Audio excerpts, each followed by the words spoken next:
Welcome to ஸ்கைடெக். இன்னைக்கு நம்ம இதை பற்றி பார்க்க போகிறோம். நான் புது அப்டேட் வீடியோ தான். என்னென்னா நம்மளுக்கு கொஞ்சம் அதிகமான அப்டேட்ஸ் வந்திருக்கு. என்னென்னா நம்மளுக்கு ஒரு டிஃபெண்டர் கார் ஷோரூம், இன்னும் ஒரு அப்டேட் வேறு வந்திருக்கு. அதை பற்றி பார்க்குறதுக்கு முன்னாடி சப்ஸ்கிரைப் பண்ணிட்டு லைக் ஷேர் பண்ணிடுங்க. இப்போ நம்ம வீடியோக்குள்ளே போயிடலாமா? முதல் அப்டேட்டு டிஃபெண்டர் கார். என்னடா டிஃபெண்டர் காரில் என்னடா இருக்குதுன்னு கேட்டிங்கன்னா, புதுசாக நம்மளுக்கு ஒரு டிஃபெண்டர் காரை கொண்டு வர போகிறாங்களா. பிக்சரை போட்டுறாங்க பாருங்களேன், பார்க்க நல்லா தான் இருக்குது. ஆனால் நம்ம முன்னாடியே வச்சுருக்க ஒரு டிஃபால்ட் ஒயிட் கலர் கார் நம்ம நியூ ஹவுஸில் நிற்குது பார்த்தீங்களா, அந்த கார் மாதிரியே கொஞ்சம் இருக்குது. ரெண்டாவது, நான் உங்களுக்கு முதல் கமெண்ட்டில் கார் ஷோரூம் லிங்க்னு ஒன்று கொடுத்துருப்பேன். அதை போய் கிளிக் பண்ணி பார்த்தீங்கன்னா உங்களுக்கு ஒரு கார் ஷோரூம் கிடைக்கும். அதை பற்றி சொல்கிறேன். முதல்ல அந்த இது என்னன்னா, நம்ம முதல்ல என்ன பண்ணணும்னா, இன்டர்நெட்டில் போய்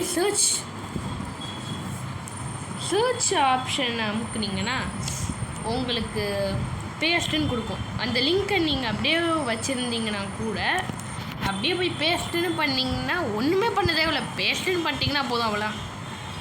அதனால் உங்களுக்கு கீழே லிங்க் கொடுக்குறேன், ட்ரை பண்ணி பாருங்கள். அதுக்குள்ளே போய் பேஸ்ட் பண்ணிட்டிங்கன்னா வேலை முடிஞ்சிச்சு.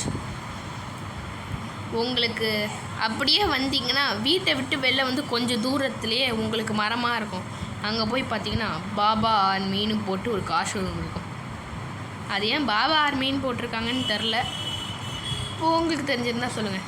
தேர்ட் அப்டேட் என்னென்னா, நான் உங்களுக்கு ரெண்டாவது லிங்க்கில் இன்னொரு லிங்க் கொடுத்துருப்பேன். அது தேவைப்படாது, இது இல்லைன்னு வச்சுக்கோங்க. அதை வச்சுக்கிட்டு போனீங்கன்னா உங்களுக்கு மேஸ் லிங்க்குன்னு கொடுத்துருப்பேன். அதை கிளிக் பண்ணி நான் உங்களுக்கு இப்போ சொன்ன மாதிரியே சர்ச் பட்டனில் அமுக்குங்க, பேஸ்ட் பண்ணுங்க, அதுக்கப்புறம் வந்துடும். இதோ இந்த குருச வீடு இருக்குது பார்த்தீங்களா, ரயில்வே ஸ்டேஷன் கிட்ட. குருச வீடு இல்லை டவுன்லலாம் எப்படி வீடு இருக்குமோ அப்படி கரெக்டாக இந்த ஏரியாவில் அந்த மேஸ் வரும். பிக்சரை போட்டுற பாருங்களேன். நான் ஏன் பண்ணலன்னா, போட்டால் ரொம்ப லென்த்தாக போயிடுது. அதனால தான் கொஞ்சம் ஷார்ட் அண்ட் ஸ்பீடாக டக்குன்னு முடிச்சிடலாம்.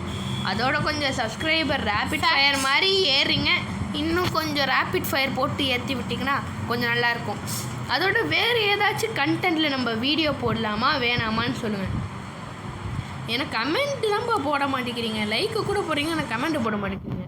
கொஞ்சம் ஒரு 2-3 கமெண்ட் போட்டு நானாச்சும் கொஞ்சம் ஓகே நம்மளோட வீடியோ பார்க்குறாங்களே எனக்கு கொஞ்சம் மோட்டிவேஷனாக இருக்குல்ல.